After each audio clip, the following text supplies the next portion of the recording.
this is the turquoise stone necklace piece, and it's made to look like what a turquoise stone would look like. So what we're going to do is we're going to start by first heating up our gourd piece, or gourd shard. This is a circle piece. It's probably around 2 inches across. And the reason we're warming it is so when we go to apply our wax, we're just going to be able to put it right on. And we're not going to have to melt it again to even it all up. This just makes it apply nice and easy. And I'm using a turquoise color or robin's egg, or you can make one with blue, green, and white mixed 50-50, or adjust that to get it the color you want it. It doesn't matter. And I think I'm going to let this cool just a little bit, and then I'm going to maybe go ahead and put one, well, let's see. You could put another coat on if you wanted to, but we're going to put some other colors on here. So I'm going to go ahead and try and put some other colors on here. Because it's stone, you don't want it one solid color. So I'm going to add some white, and I'm just using one of my tools. It doesn't matter which one. The bigger they are, the more you're going to put in. And you kind of want it here and there. You don't want it, you know, consistent. And you can wait for that to cool down a little bit more before you do that. But we're going to do that. And then I'm also going to take and stipple a little bit of copper on, just a tad, with my stipple brush as well. Not too much, just a little bit. And even the colors just up on that second layer will sometimes just be enough. So we just want to kind of do it. Now the reason these are catching is because that it is not warm enough, and we should have let that, excuse me, cool enough, and we should have let that cool just a little bit more. But we're going to just melt that now. It'll all come out.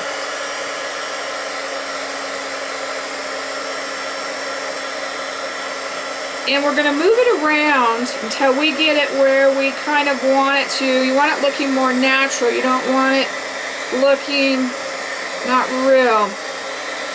So I think that's really cool right there. And we're going to melt it some more anywhere way in just a while. So we've kind of got a white line coming down and the others down there. So I think that looks really neat.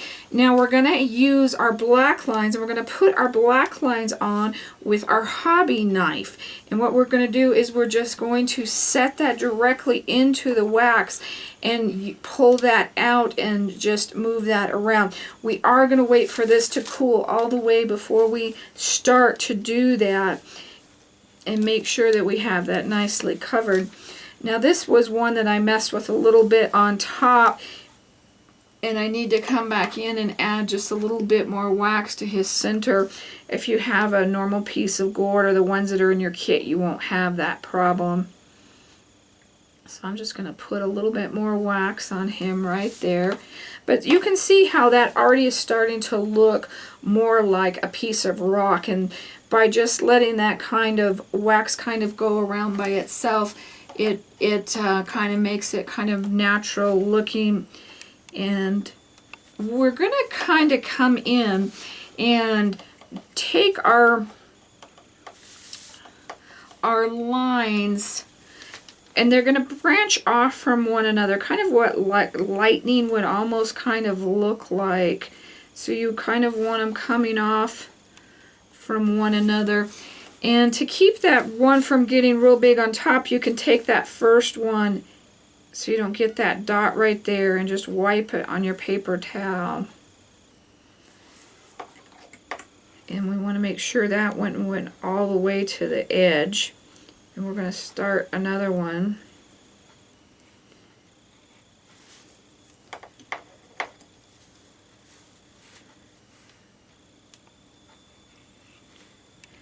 And we're just going to kind of go here and there, however we think it should go.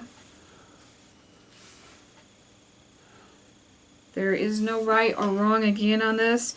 If you want to look at something, look at nature. Nature gives us the greatest examples of things. And they don't always have to connect. But we do kind of want them to branch off from one another. So I think that is good. I'm going to try and heat that up just right there. So we're going back over. Put it back under our heat gun. Start on the outside first. Now remember, we're just not going to melt this too much. We're just going to kind of get the black melted into the rest of it. You don't want to wiggle it around too much, but you want to wiggle it enough that it kind of looks natural.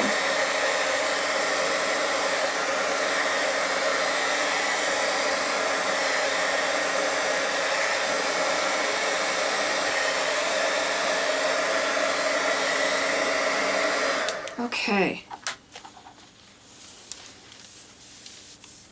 I was trying to blow this black part off here, but sometimes it has that. That's okay. What we're going to do final is we're going to do some splattering of our gold. And the gold, I'm not going to come in and melt, because the more you melt it, the bigger it gets. We're just going to splatter onto the piece. I'm going to check it here to make sure that I'm getting no big chunks. And we're using our stipple brush, and we're just kind of flicking it on, and we're putting that just right onto our piece. And make sure it'll start to dry, that you're not above the piece and starting to shake the dry crumbly pieces into it, because then you would have to melt that again. And if you wanted those pieces bigger, you would just heat it up, and then the gold pieces, the gold flecks, would start to get bigger.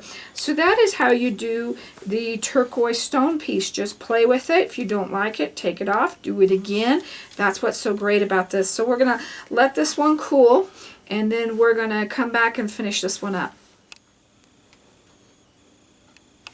Once that's cooled off, we're going to come in here and we're going to remove our wax on the sides. This is a real important step. You want to make sure that you have all of the wax off the sides, because we're not going to seal the sides. And we want to make sure that we have a nice clean area to put our suede on so that it will stick. So we're going to clean that all the way around.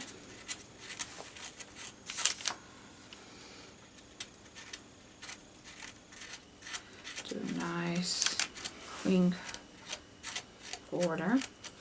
Okay, and then once we have that all the way around, what I do is I come back in and I go just on that rim, just kind of up on top, so that when we put our sealer on, we get a nice good seal for the wax. We keep all of that wax in and coated. And this is very important so that none of it can melt. So do that all the way around the gourd piece. And then remove all of your wax.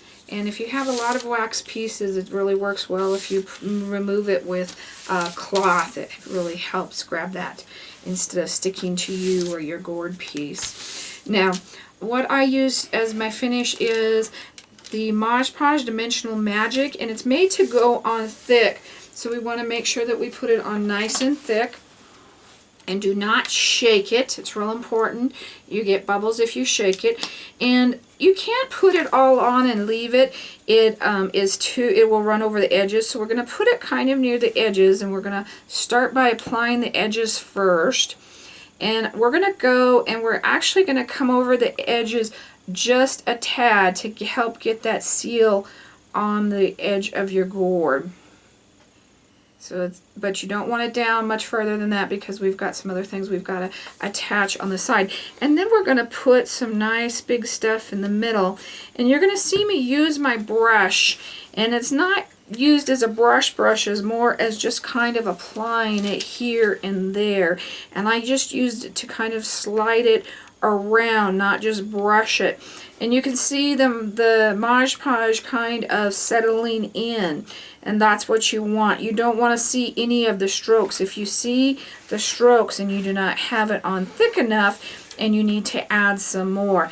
And we want to do at least 3 to 5 coats of this. And if it's a necklace that's going to be worn out in the sun once in a while, go ahead and check it, make sure that it is okay, and you've got that sealed nice and tight, and just always make sure you test it.